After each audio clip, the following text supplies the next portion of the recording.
Este programa é uma produção independente. Todo conteúdo veiculado é de inteira responsabilidade de seus produtores e idealizadores.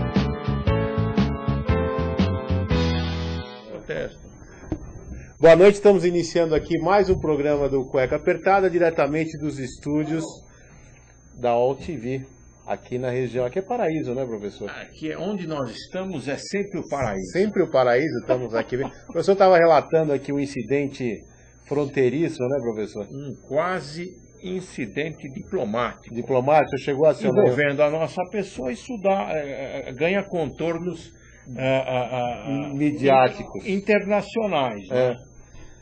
Por falar, bom, podemos dar detalhes. Bom, a grande questão internacional também, onde estava o problema? Era balada,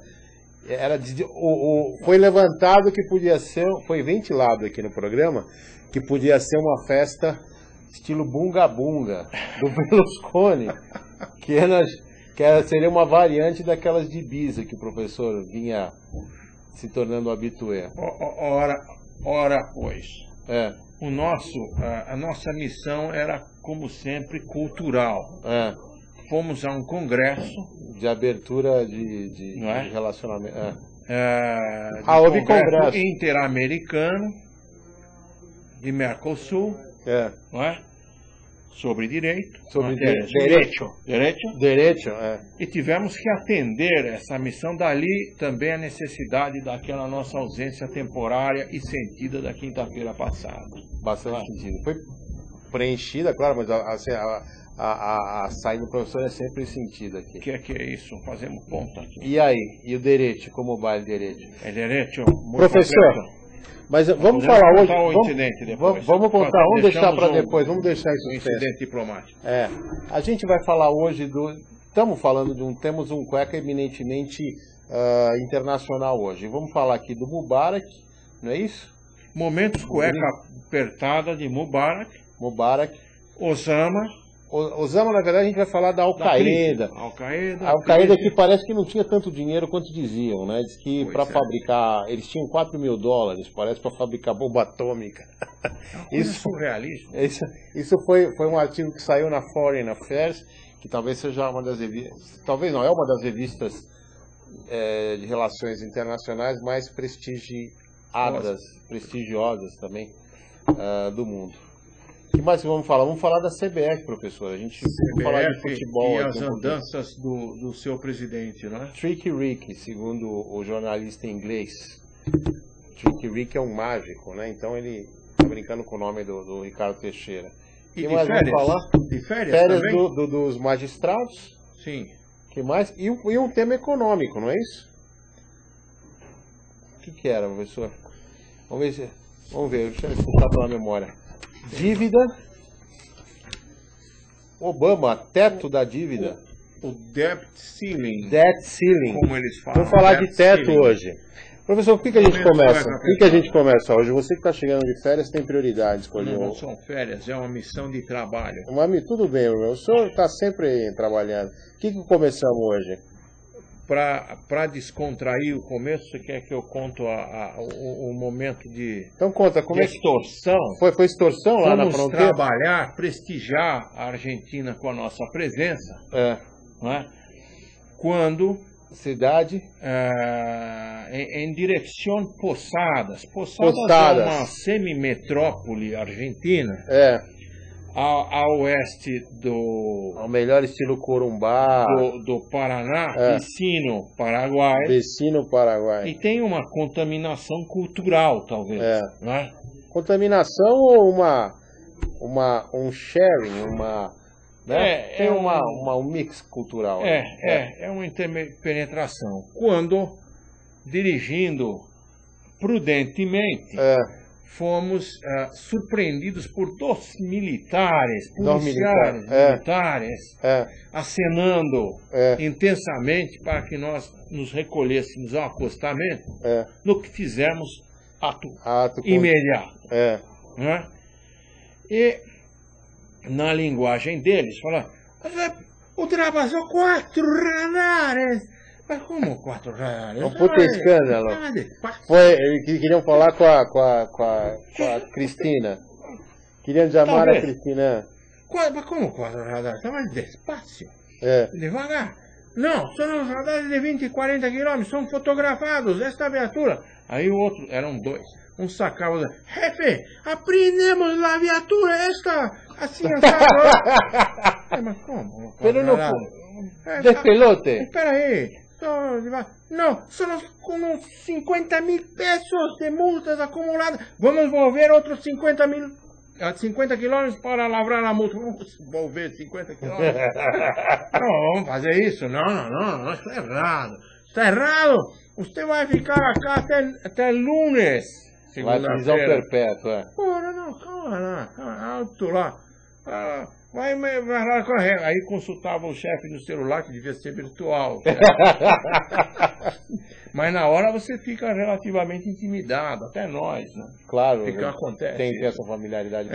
E aí volvia e dizia, bueno, vamos abrir uma exceção. Nunca ha sido hecho antes. Uma exceção excepcional. Ok, voltava. Não podemos, no caso, vai ter que cumprir. Aí, de novo, isso aqui durou 15 minutos. Volvia de novo com a exceção do percentual de mi jefe. Assim. É percentual? Não conozco esse tipo de coisa aqui. E falou um percentual do chefe? Há um percentual de jefe. O que é o percentual? Quanto tem? Eu tenho 500 reais aqui, inclusive, para eu dormir no lugar e tal. O congresso tem verba. Os seminários têm verba curta, né? O resto é por conta dos participantes. Se ponga em cá, ele coche, que não queria que fizesse nada. Então ficou esse clima, onde não cedemos à extorsão.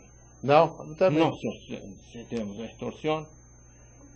E fomos muito a contragosto liberados. Porque eu falei, vocês vão ter que me carregar aqui. Não, agora eu quero fazer isso, falar. Não é?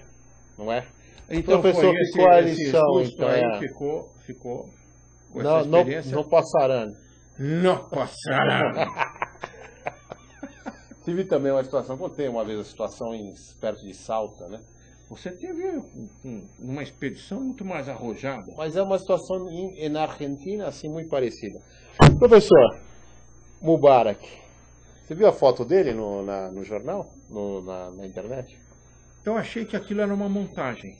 Então, teve uma pessoa lá no tribunal que pediu... Ele estava enjaulado. Estava enjaulado. Quer dizer, Mubarak, que aparentemente intocável, inatingível, posto numa jaula, quer dizer, menor que uma cela, acamado. Agora ele lembra muito o Saddam, né? Lembra muito o Milosevic, quer dizer, claro que no caso do Egito foi uma coisa feita pelos próprios egípcios, mas na verdade está sendo julgado num tribunal local. Né? Mas na verdade é aquela coisa do poder se altera para permanecer, são alteradas algumas coisas para ficar igual, né? Então eles tiraram o baque, mas o entorragem todo se segue o mesmo, né? Continuam os militares. Continuam. E voltam também sinais de protesto na mesma Praça Tahrir. Né? Tahrir. Não é Tahine, é Tahrir. Não é Tahrir. Agora, a questão que fica é o seguinte, aquilo que aparecia improvável, que era a prisão e julgamento, começam a existir. Resta saber se isso seria um cenário ou é um fato. Não é? Aparentemente. Eu acho que agora não é uma encenação. Talvez. E ele, inclusive, está adoecido. Mas é o que se fala, sempre que ele chega... Tem o risco de julgamento e tem o risco dessa doença levá-lo antes de uma eventual condenação. Como aconteceu com Milosevic, da antiga Tchecoslováquia, não é isso? Isso, da Sérvia, Montenegro... Mas esse foi julgado pela corte de Haia. Né? Você acha que vai ter o Mubarak vai ter um julgamento justo? Quer dizer, faz parte da pergunta anterior. Será que isso tudo é uma encenação ou não é, né? Também. Qual que é o destino do Mubarak? Eu acho que aí não dá para esperar grande coisa.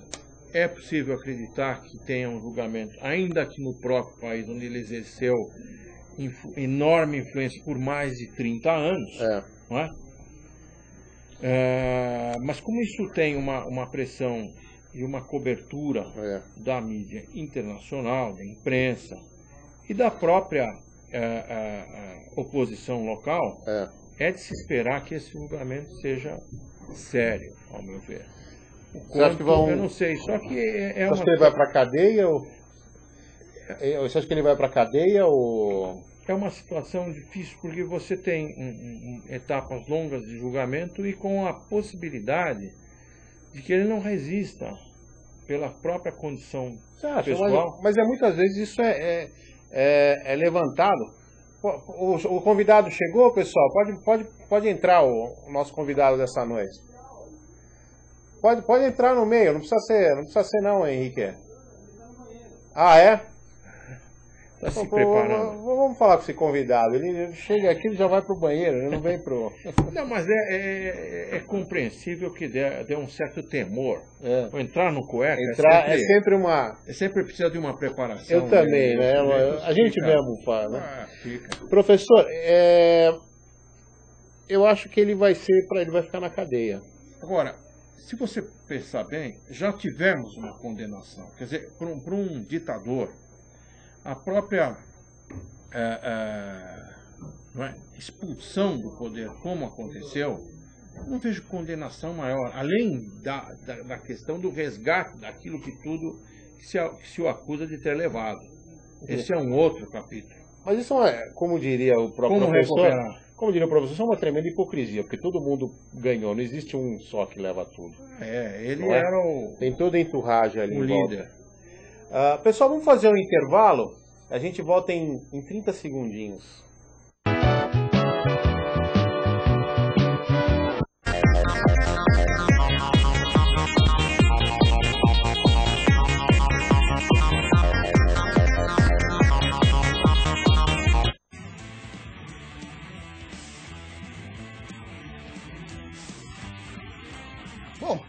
Opa, legal. Bom, gente, eu estou preparando já coisas para o madrugadão, hein? Lembrando, agora todo último sábado do mês, as suas madrugadas não serão as mesmas. Madrugadão ao vivo aqui na AltV, da meia-noite às 5 da manhã. Para você, música, entrevistas, teatro, cinema e muito mais. Ao vivo, madrugadão é aqui na AltV.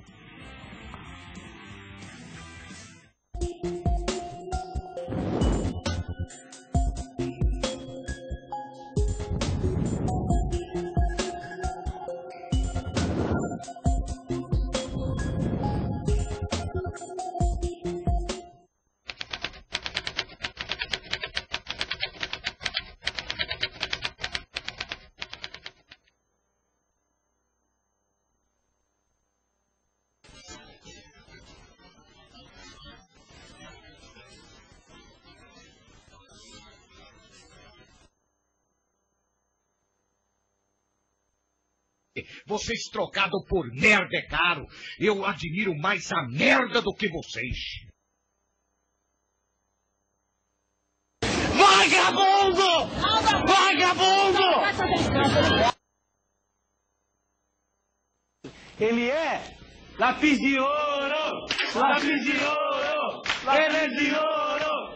Ele na suave! Lápis de ouro! Lápis de ouro!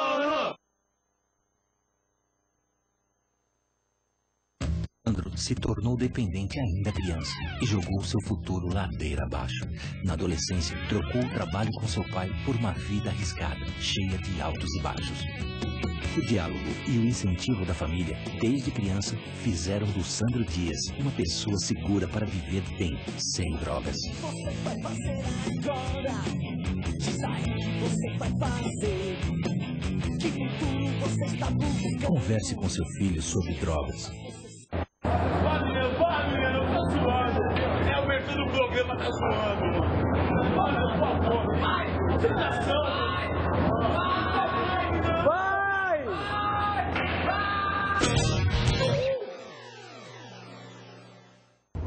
Você não precisa ir tão longe para provar as delícias da comida árabe. Vá até o Folha de Uva. O restaurante Folha de Uva oferece aos seus clientes e amigos um ambiente agradável e de fácil acesso. Atendimento de qualidade, além, é claro, da mais deliciosa e típica comida árabe. Não deixe de conhecer os segredos dessa cozinha fascinante. E você nem precisa ir tão longe. Folha de Uva, onde comer bem é um ritual. Rua Bela Sintra 1435, reservas 3062-2564. Quem fala do Black Hole Legal é o seguinte, ó. Comentou na Black TV. Aqui é meu lugar. Pim, pim. Então se liga no Black TV. Ó, eu também vejo abusar dos esportes, hein? Vamos abusar, hein? Olá, boa tarde. Mulheres poderosas.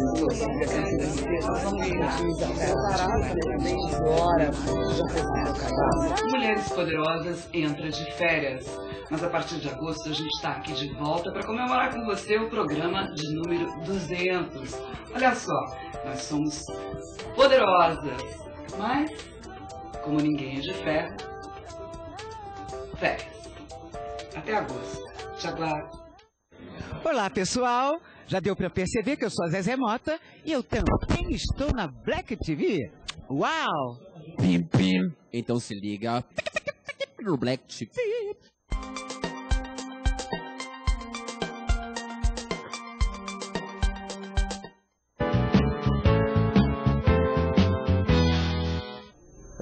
Professor, bom, estamos voltando aqui com cueca agora sim com o nosso convidado da noite, o advogado Bom Vivan, Leopoldo Oliveira. Bom Vivan nos estudos, né? Tudo bom? Tudo bem? Tudo bom. Prazer participar com vocês aqui nesse programa, um programa interativo, um programa importante. Agora, um programa que tem um nome bem sugestivo, né? É o Cueca. Agora, você falou em prazer, um advogado com prazer deve ser ainda mais caro, não é? Com certeza. Um prazer, mas dizem, mas se eu não me engano, não sei se foi Aristóteles, agora não me lembro, um filósofo que ele dizia que o ser humano ele vive para o prazer, não é isso? O Epicuro, pode ser? Agora eu não me lembro agora o nome do eu queria, o professor também... Freud confirma. Freud confirmou Freud. a tese do prazer supremo governando todas as atitudes e relações do aspecto sexual, né? O professor é um hedonista, né? Ele estava em férias, ele costuma ir para baladas em Ibiza, tal, quando ele não vem no programa. Será que ele está influenciado por essa questão hoje das alterações da nossa lei, a questão hoje da homofobia, toda essa questão aí que vem alterando o cenário jurídico e que aí traz uma série de contornos e que o cidadão ele fica, né, com essa reflexão em torno desse assunto, né? A questão da sexualidade, tudo isso. O professor não tem, portas abertas. Diziam que era festa bunga-bunga, a gente já comentou aqui do Berlusconi. São maledicências. Bom, hoje temos dois advogados, então o Leopoldo e o doutor, doutor Leopoldo e o doutor professor. Se fôssemos 3 advogados, seria quadrilha, não? Não, teria que ser mais de 3, né? Mas mesmo que fôssemos só se estes componentes buscassem o cometimento de um crime. Mas se fossem 3, mais de 3 advogados, seriam aí... Seria um time. Uma banca. Uma banca. Olha, é que são muito mal vistos, né? Muito unidos. Por conta de alguns poucos. A classe é unida? Fica essa imagem, né? Eu costumo dizer que os advogados eles deveriam ser como os motoboys, sabe? Quando acontece alguma coisa, e aí quando falamos da questão das prerrogativas, né, doutor? Da questão das prerrogativas, violou prerrogativa de advogado, Que, aliás, tem um projeto de lei para criminalizar as prerrogativas. Violou prerrogativa de advogado, tem que ser que nem motoboy. Aconteceu alguma coisa, todos param. E dão capaz de olha, violou o direito do advogado, vamos todos nos unir e vamos dizer, olha, não pode violar o direito do advogado, vamos nos unir. Aí para o país. Para o país. Ninguém faz mais nada. Sem não. Falar em parar o país, o que vocês devem ter acompanhado, obviamente, a questão do Obama e do Congresso e do Senado. Como é que vocês viram esse comprometimento do Obama, que basicamente foi um corte aí substancial nos gastos? E principalmente, vocês que têm essa experiência jurídica, como é que vocês acham que foi conduzida essa negociação? Eu acho que não foi uma negociação, foi uma capitulação, uma rendição do Obama, mas em razão de uma chantagem, eu diria, né? Sem conhecer os detalhes do plano, tá? Mas ficou claro que a direita radical, a chamada Tea Party dos republicanos, assumiu uma postura absolutamente inflexível e contrária aos interesses do país. Quer dizer, nós estamos vendo uma situação de aperto, de momentos cueca apertada, literalmente, nos Estados Unidos. Estávamos falando agora há pouco de uma situação até constrangedora de alguém que se considerava inatingível, intocável, como o Hosni Mubarak, no Egito. E agora, isso, a minha leitura, né? Nós estamos vendo a potência, os Estados Unidos, aparentemente inatingíveis em termos de poder econômico e militar, mas uma potência mundial, num momento extremamente fragilizado. Claro que, guardadas as proporções, a fragilidade norte-americana é completamente diferente da nossa fragilidade brasileira. Mas, ainda assim, é um impacto extremamente importante. Então, eu vejo, não como uma negociação, como uma capitulação, onde se exigiu concessões até maiores do que a elevação do teto da dívida para evitar o calote, da ordem de 980 bilhões de dólares, contra um corte de até 2 trilhões de dólares nos gastos. Só que isso tende a provocar um aprofundamento da recessão, porque você que é o expert na matéria, como é que funcionaria essa equação? Eu vejo em termos econômicos profundamente negativa, em termos políticos, algo extremamente comprometedor, até para o partido de oposição, que corre o risco de pegar o país numa situação ainda pior. Então, eu acho um ato de irresponsabilidade. Tem algumas considerações, mas eu queria ouvir o nosso convidado aqui. Olha, eu acho que, primeiramente, eu acredito que o presidente dos Estados Unidos, ele encontrou o país e aí ele ficou, aí até em homenagem a este programa, né, tão assistido pelos telespectadores, acho que o presidente ficou realmente com a cueca apertada. Muito. Ele encontrou um país extremamente complicado, e aí, levando em conta a economia, eu também concordo com o posicionamento do colega, e eu acho que, levando em consideração a economia, eu levo as considerações realizadas lá pelo economista Geomir Betting, que ele, numa das entrevistas, ele falou o seguinte, mas na verdade gastou e não poupou, realmente, né? Gastaram demais, gastaram com a guerra, gastaram com uma série de situações delicadas que o país viveu, e aí agora eu acredito que a equipe toda, né, o Congresso todo lá nos Estados Unidos, eu acredito que todos eles estão buscando a melhor forma de sanar essa dívida. Agora, realidades diferentes do país em que vivemos, né, do Brasil, com enfoque econômico, com uma proposta econômica diferente, eu acho que com valores diferentes. Então, bem difícil de se analisar. O que fazer se não buscar saudar? Se não me engano, são 900 milhões que ele precisaria de extensão. Né? Deixar de dar benefícios aos empresários para sanar essa dívida. Eu não sei como funciona especificamente esses benefícios lá nos Estados Unidos. Eu acho que é mais importante até do que obviamente que é um problema importante, mas é interessante você ver o posicionamento. Então, vocês comentaram bem, tem um posicionamento de extrema-direita que é o Tea Party. Então a radicalização, hoje o Partido Republicano tem uma grande crise de valores, de pessoas. Você não tem mais um líder histórico, um líder como Ronald Reagan, com uma personalidade forte. Então você vê mediocridades do tipo Sarah Palin, que é a governadora que seria de Roraima, Alasca, né? Que é o Alasca, que é onde basicamente vive 600 mil pessoas, como sendo uma força do Partido Republicano. Isso é impensável há 15 anos atrás.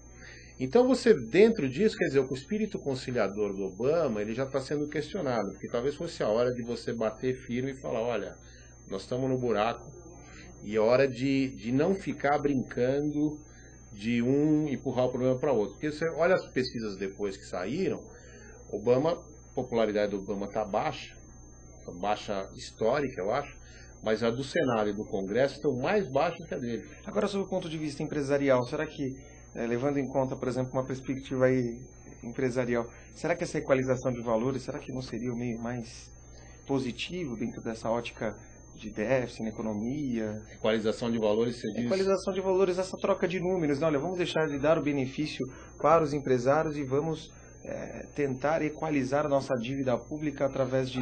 Sim, não, eu acho que isso que é interessante na política, que é exatamente onde a racionalidade, existe uma racionalidade, mas não é uma racionalidade econômica, uma racionalidade política. Aquela frieza do empresário, mas vamos conseguir levantar... Você vê essa racionalidade nesse acordo? Quer dizer, essa operação, digamos, te faz sentido? Faz sentido, do ponto de vista político faz sentido, porque é aquela história da mente brilhante dos jogos não cooperativos, né? Então você tem dois partidos, um brigando basicamente em polos totalmente opostos, e mesmo dentro desse partido não é interessante um cara só sair e defender um acordo. Seria uma postura muito impopular no próprio partido, porque vive exatamente essa polarização. Então ninguém está tomando esse risco, todo mundo está vivendo em extremos e exatamente a negociação não está avançando.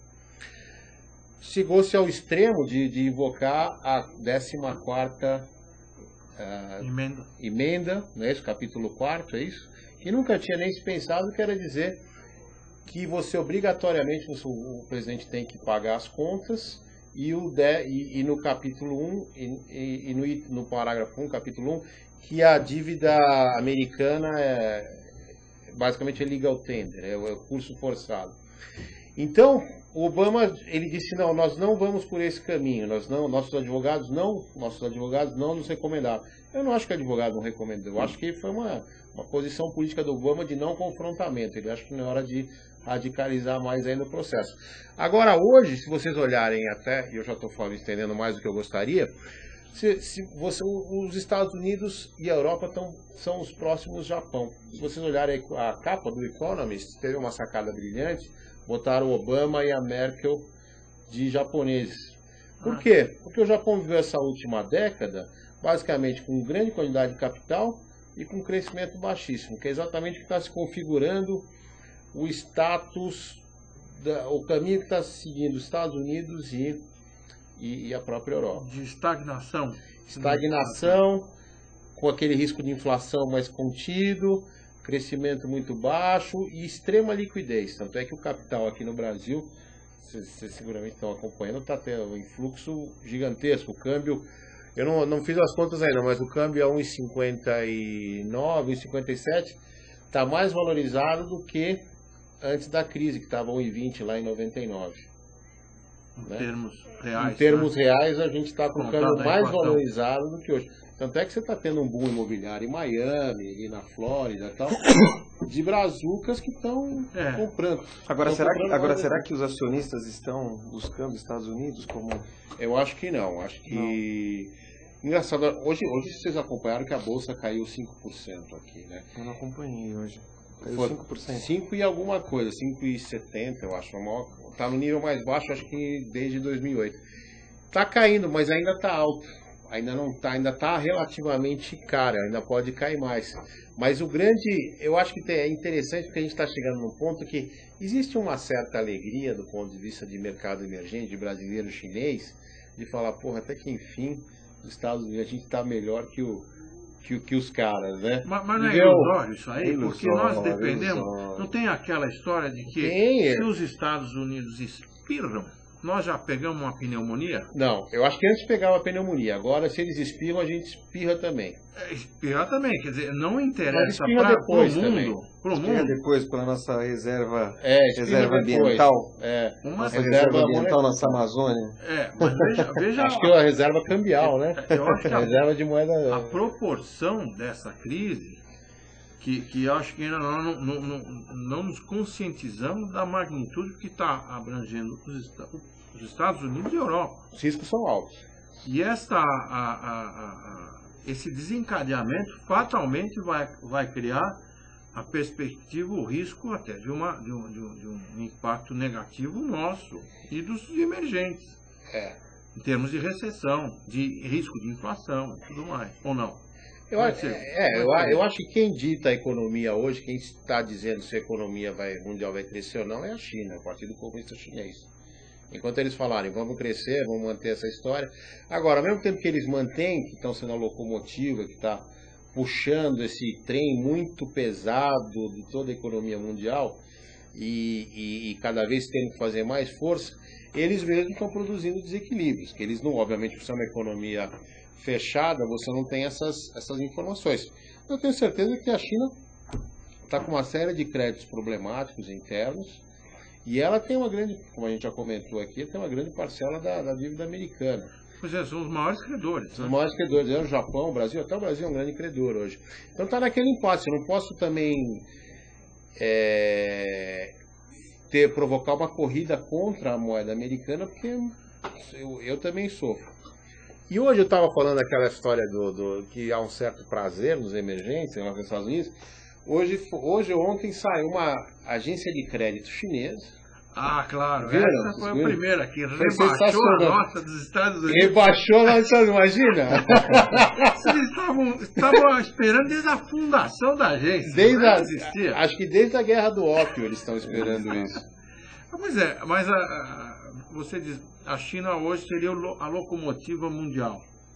Mas eles têm uma peculiaridade de serem uma potência econômica, mas que dependem essencialmente do mercado externo. Sim. É ou não é? Mas quer dizer, se o grande consumidor da China é o resto do mundo, que são os Estados Unidos, Europa e os demais países emergentes. Sim, mas e tudo isso que a gente está vendo aqui hoje é feito na China, né? Hoje com alta densidade demográfica. Os Estados Unidos está se tornando cada vez mais um gestor de marcas. Sim. Tudo. É o know-how, quer dizer, o valor está nas ideias. A produção está sendo feita cada vez mais forte. Mas isso é um risco, porque o próximo passo, o que é, professor? Esses caras estão fazendo a produção, eles estão tomando conta da parte suja do trabalho. Só que daqui a pouco eles vão ser os próximos a criar as suas próprias marcas. Como aconteceu, eu estava lendo hoje o caso da Dell Computers, ela começou, vamos terceirizar, olha, isso aqui é muito caro, problemático, vamos terceirizar esse componente? Vamos terceirizar a placa-mãe? Vamos terceirizar o processador não, que é Intel. Vamos terceirizar o monitor? Já fizemos tudo, vamos terceirizar tudo, a logística também? Vamos. E agora eles são gestor de marca. Só que aconteceu, esse cara que eles terceirizaram tudo, estão lançando a própria marca. Então ele fica na mão do outro que lhe transfere o know-how.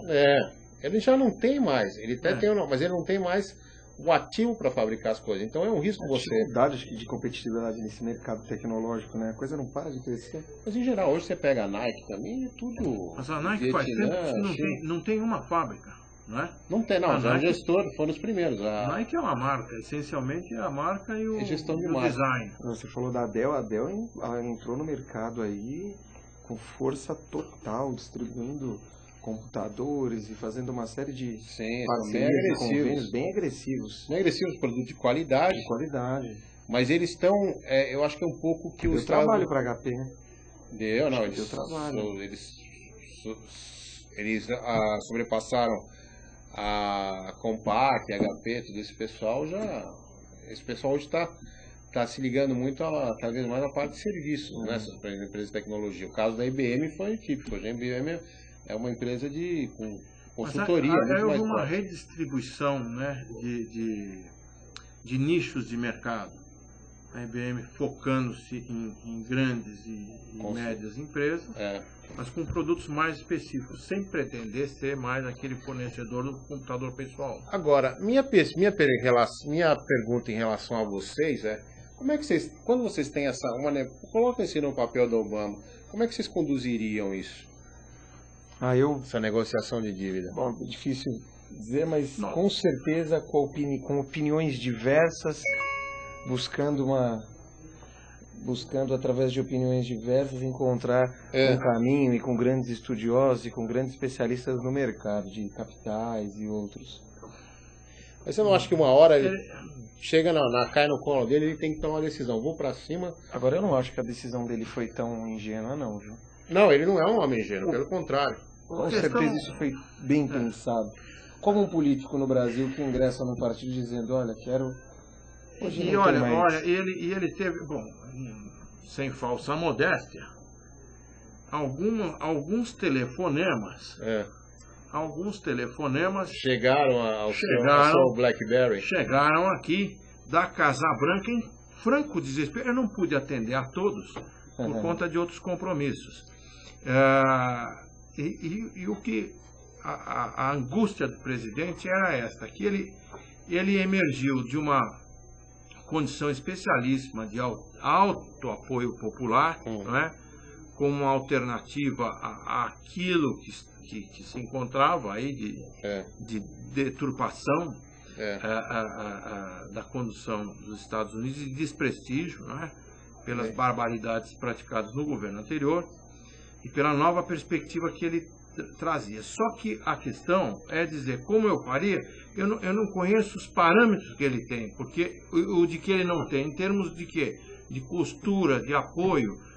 O que me parece é que ele não tem força política hoje suficiente para implantar determinadas medidas. Por exemplo, aquele programa de assistência à saúde que foi a duras penas aprovado, que é o Medicare, está sendo sistematicamente sabotado pelo Legislativo.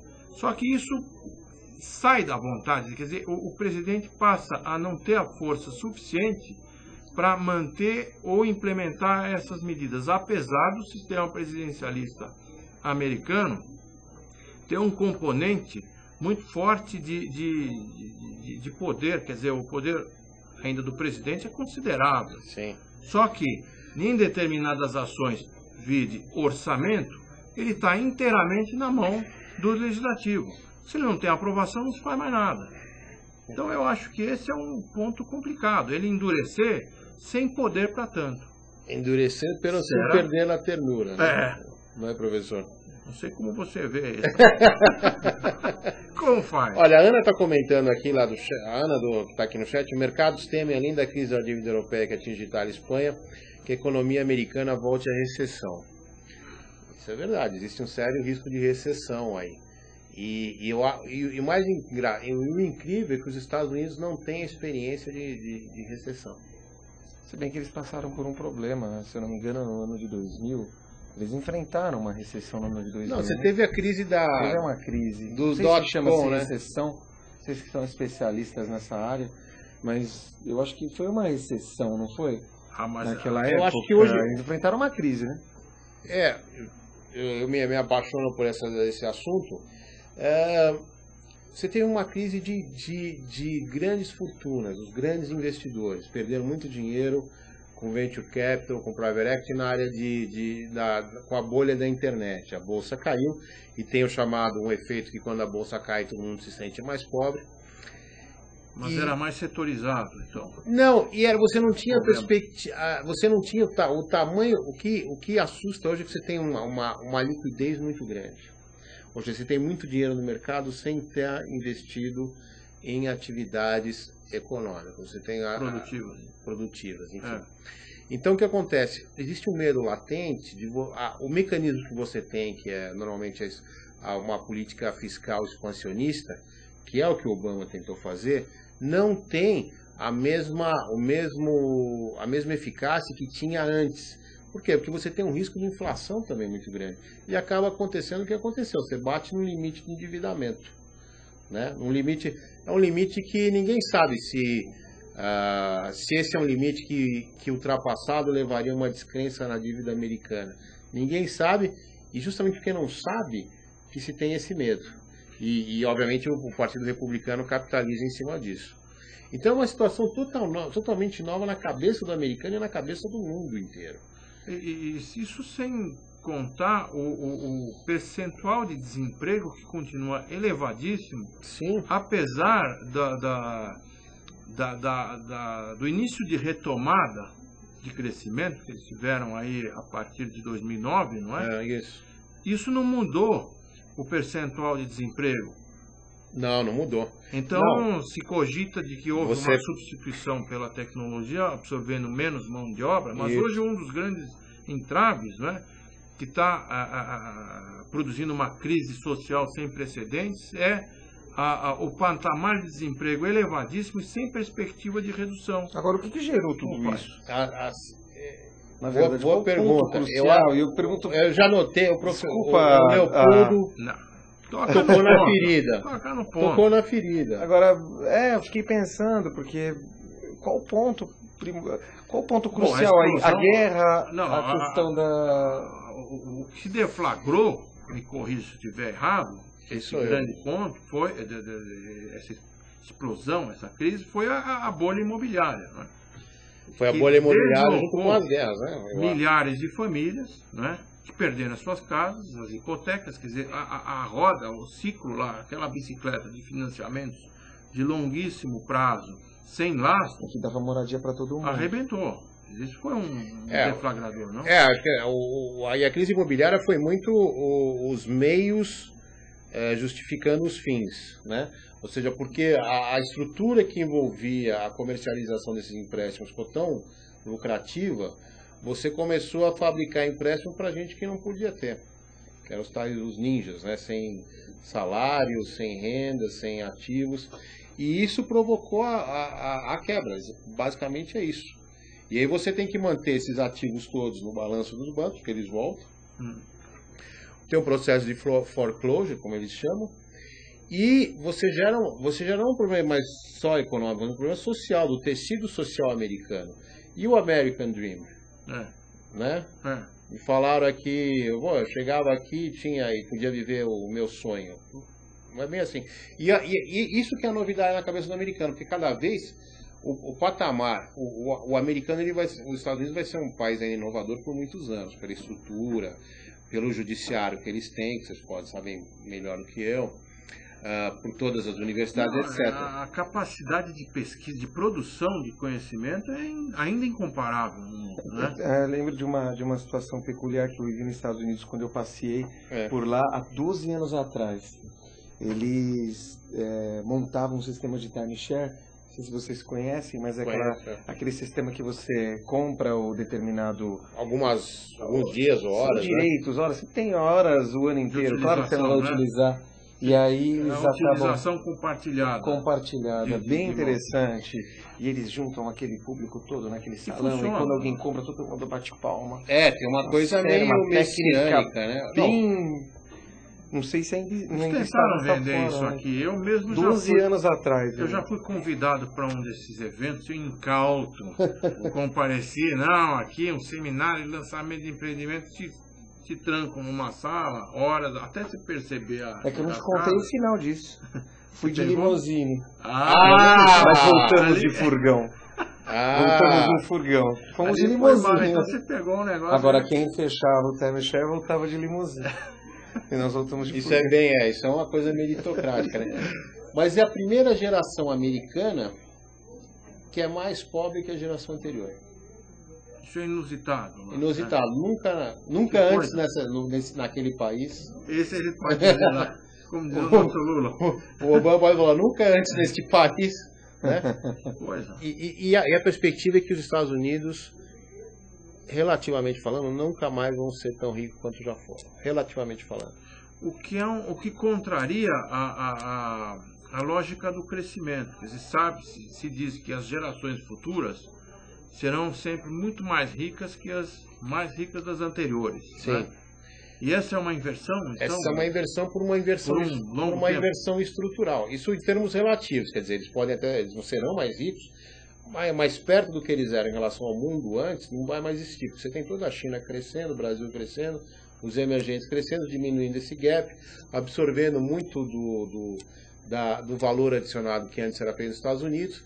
E essa marca que basicamente eles gerenciavam, vão ter que concorrer com outras marcas desse pessoal que tá fazendo os produtos hoje, como a gente comentou aqui. Você olha, por exemplo, eu estava olhando o lançamento da Hyundai. É isso que eu... Pô, que desenho moderno, que você pega aquele Veloster, todos esses carros, lindos os carros. Não, eles estão conseguindo, quer dizer, uma escala de produção enorme, preços imbatíveis, isso no mundo todo, não só aqui. Isso agora já impressiona. Tem aquela marca também que está ingressando, se não me engano, é chinesa. A JAC. A JAC. Essa JAC investiu. Eu tenho meus receios ainda. 200 milhões de dólares. Tudo isso? Foi o valor que eu li no jornal. Mas tem uma chinesa com planos de investimento de 600 milhões de dólares no Brasil. Outra, a Chery. Tem a Chery verdade. E a JAC. E outra, lembrar que há não muito tempo atrás, os coreanos, os automóveis coreanos, a JAC eu acho que vai levar pau ainda, hein? Ninguém dava nada. Aliás, nem precisa voltar tanto. Os próprios japoneses, né?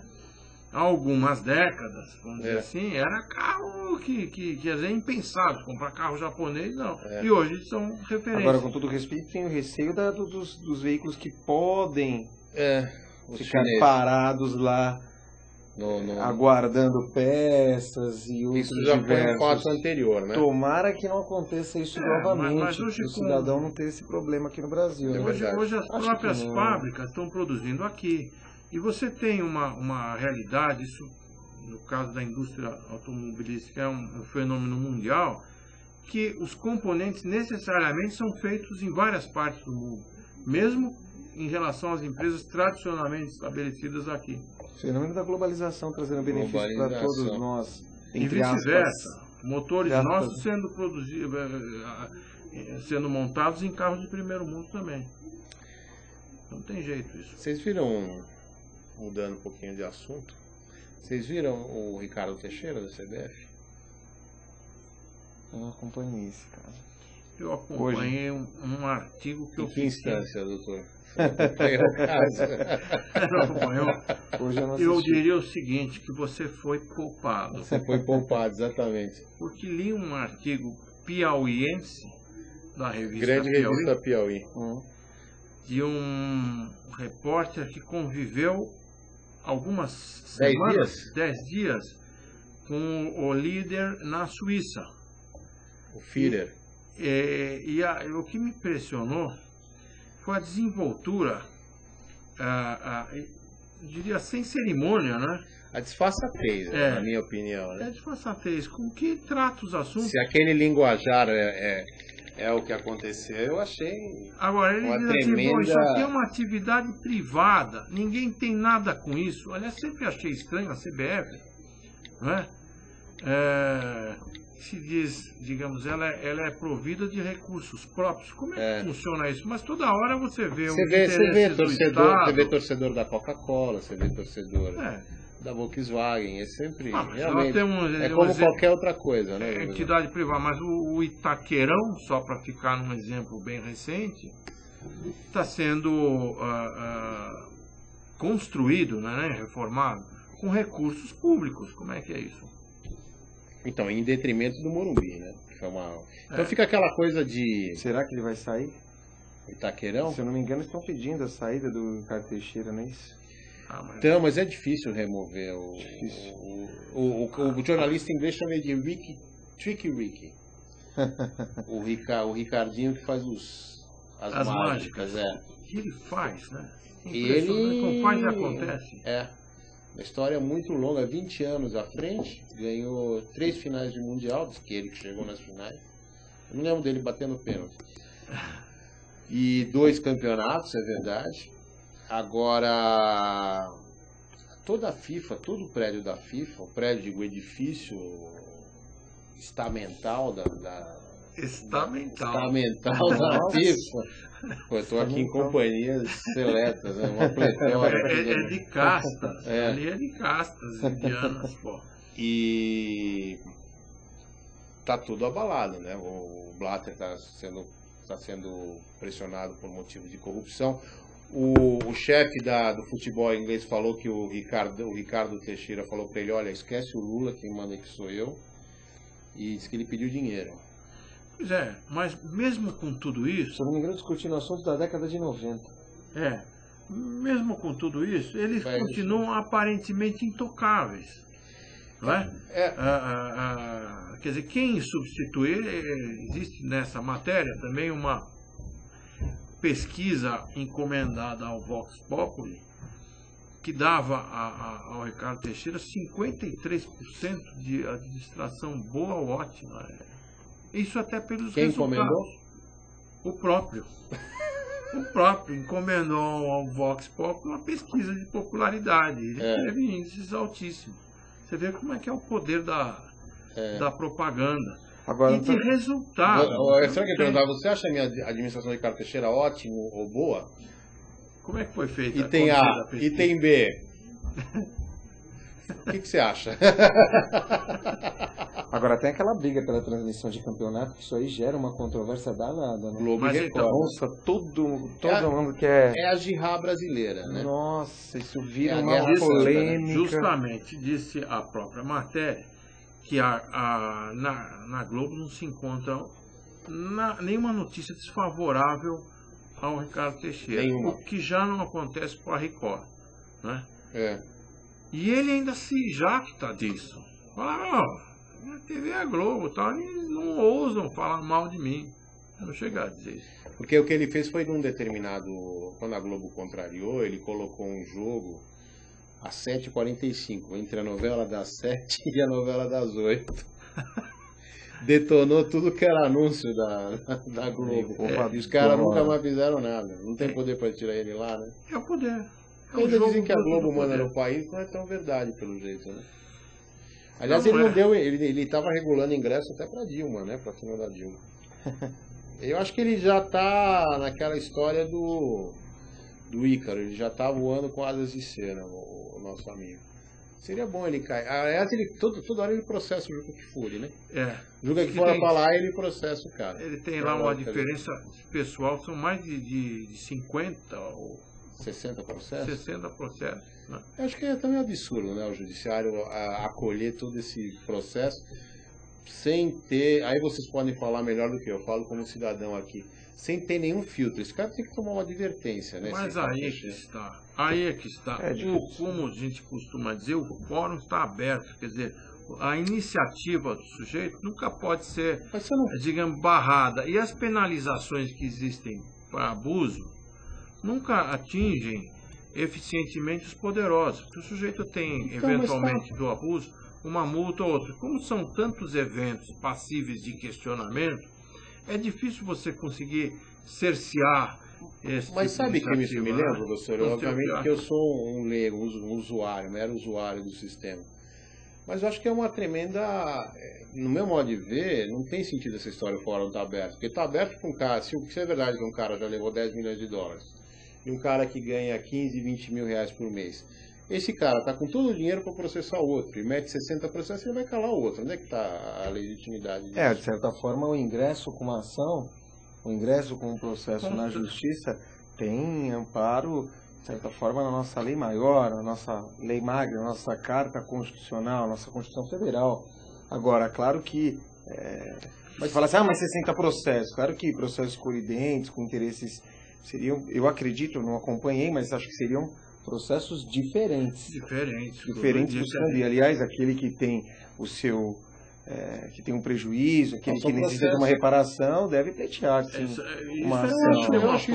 Eu acho que se questiona o número de recursos enormes no tribunal. Eu acho que isso é uma falta de salvaguarda no sistema, porque, obviamente, você está lidando em duas instâncias totalmente diferentes. Um cara que tem um poder econômico enorme para quem entrar com 60 ações não vai fazer diferença, e um cara que quer falar o que ele acha, com as evidências que ele tem, que vai ser calado uma hora. O Poder Judiciário não pode diferenciar.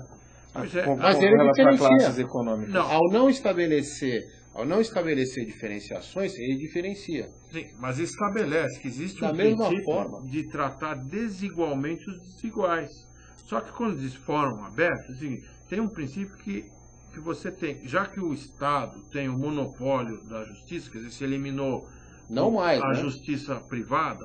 Não mais, acho que até a justiça me lembra muito, professor. Não, é assim, quer dizer, ainda é um monopólio estatal. Você tem outras soluções alternativas. Pode ser de direito, mas não de fato. Né? Sim, mas na solução de controvérsias, o Estado, o Poder Judiciário vem do Estado. Então você tem o princípio da acessibilidade. Claro que aí você fala, é uma norma chamada programática, existe na teoria, mas na prática impera ainda o poder econômico.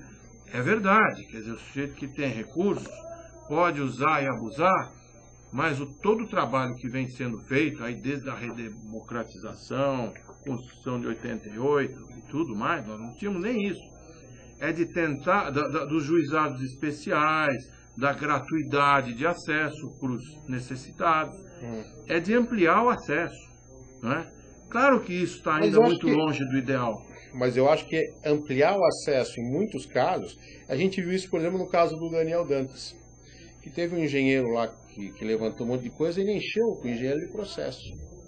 Onde é que está a acessibilidade? É acessível para o cara, mas não é acessível para o outro. Porque depois... Mas como é que como é que você discrimina a priori? Quer dizer, tem que ter salvaguardas, porque a própria lentidão do sistema, né? A própria lentidão do sistema provoca isso, porque esse cara ele está com 60 processos, provavelmente nenhum está em segunda instância ainda.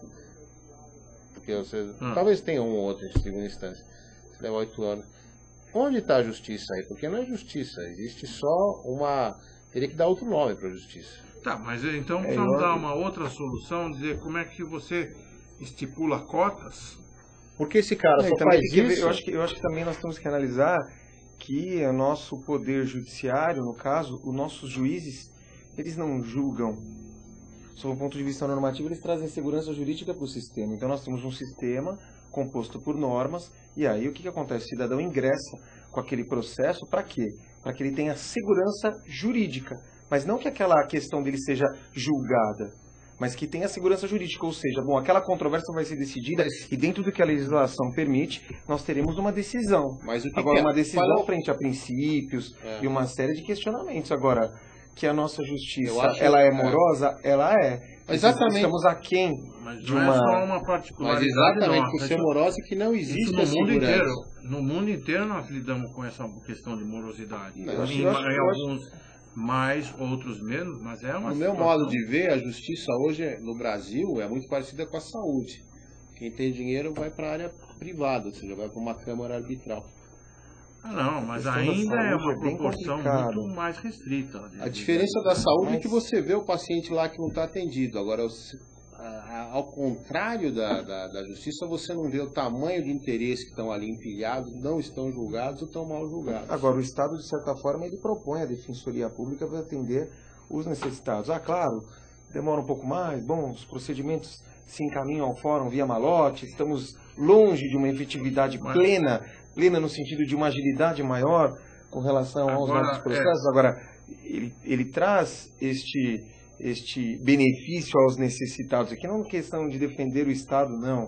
Eu sei que nós precisamos de melhoria. Agora, isso toca ou imbrica naquele ponto também do nosso programa, que é, você falando em lentidão, né, da justiça. Aí nós temos a polêmica das férias de 60 dias da magistratura. Como é que fica isso? Já sei o que você está pensando. Existe um projeto do presidente existe um projeto do presidente do Supremo Tribunal Federal tentando aprovar a redução para 30 dias. Equiparação, não pode ser redução, equiparação. Equiparação no pressuposto de que os juízes são servidores e trabalhadores e deveriam ser como quaisquer outros. são prestadores de serviço, não é isso? Investidos em poder. O que diz o nosso preclaro? Nós temos situações diferentes. Para nós que somos operadores do direito, acho que eu dividiria a questão da seguinte forma. Nós temos os juízes, que são, de certa forma, funcionários públicos. Nós temos os próprios professores que não têm 60 dias de férias. Bom, os juízes, 60 dias de férias, médicos. Agora, o que acontece? O que acontece com a magistratura no Estado de São Paulo, acho que não seria tão indicado para falar sobre a magistratura. Mas, eu não sei também qual a visão dos magistrados sobre a questão, especificamente, mas eu diria o seguinte, eu acho que o magistrado, por exercer um trabalho específico, julgando os processos, né, julgando, entre aspas, trazendo segurança jurídica para o nosso sistema, quando ele decide ali determinada lei, ele leva muitas vezes o processo para casa. E o que se discute é, apesar de o juiz trabalhar lá nos fóruns, no cartório, né, na vara judicial, ele, de certa forma, ele também trabalha fora desses horários, porque ele leva muitas vezes o processo para casa. Claro, existem muitos processos, existe uma grande lentidão, então aí como ajustar isso? Mas como é que se mede Já isso? que o juiz não ganha hora extra, ele ganha férias... Mas como é que se mede isso, doutor? É bem complexo, porque ao mesmo tempo que o juiz ele argumenta da seguinte forma, o juiz trabalha muito, claro, trabalha muito mesmo, então, exerce uma profissão com muita responsabilidade, mas... E aquela determinação lá do Superior Tribunal, dizendo o seguinte, olha, quero que os prazos sejam cumpridos em 30 dias. Se eu não me engano, baixaram essa normativa no sentido de que os trâmites perante o nosso Poder Judiciário ficassem, de certa forma, mais eficientes. Isso é uma resolução do Conselho Nacional de Justiça. Conselho Nacional de Justiça. Bom, o CNJ, faça-se a ressalva que o trabalho do CNJ...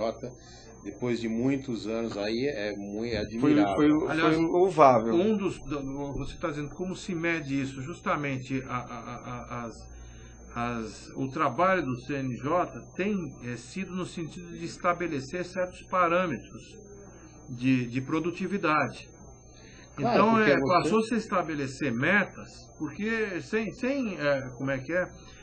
elementos que você pode medir, você não consegue fazer avaliação. Concorda? Não, eu concordo plenamente. Agora, existe essa princípio polêmica básico da gestão, que da diz o administração. seguinte, que o juiz trabalha fora dos locais, né, tradicionais, levando serviço para casa. Então, ele, durante o período de recesso, também está tendo que trabalhar. Mas aí eu também digo, várias categorias já não fazem isso também? Eu acredito que seja essa a justificativa. Não acompanhei na íntegra. Sustentar isso, né? O que se diz o que está se falando é que eles levam exatamente trabalho para casa. Mas todo mundo leva trabalho para casa. Agora recebem um valor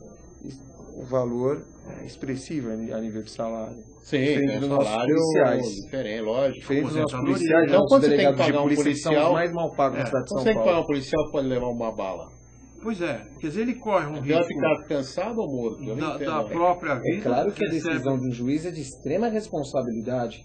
Agora, ali a atuação do policial também. Por que na nossa cidade de São Paulo o policial recebe tão pouco? E ele se expõe fisicamente, quer dizer, ele está correndo o risco de morte, né? Não é risco de vida que você fala, é risco de morte diariamente. Professor, bem, não é? Lógico, é isso mesmo. E recebe, quer dizer, ele tem que fazer bicos, ao contrário, ele tem que fazer trabalhos de segurança privada, e tem todo um problema. Será que os magistrados vão fazer bico se cair as férias? Ele tem limite de atuação, tem que como é que o magistrado pode dar aula só? Mas não pode. Não pode ser exercer, leão de chácara. Assim. Não pode. Não sei como é que tem que ficar disfarçado. Acho que o doutor não volta mais no programa. Não, o que eu poderia dizer é o cidadão, ele tem que acreditar no nosso Poder Judiciário. Acreditar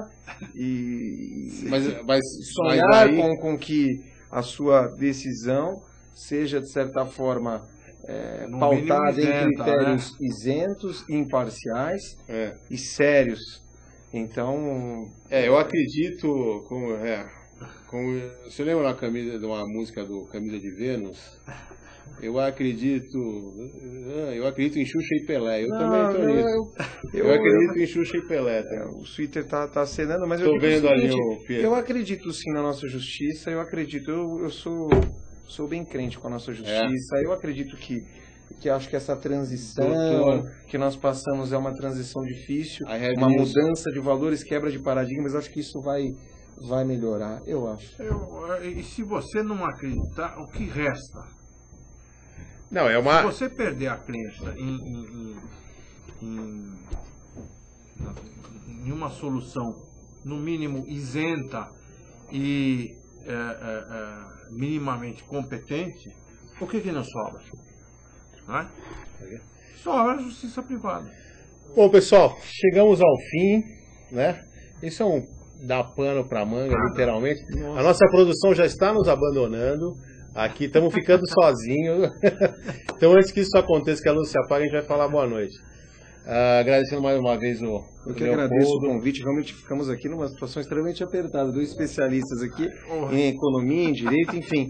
Mas assunto para horas. Pano de manga. Um prazer participar com vocês.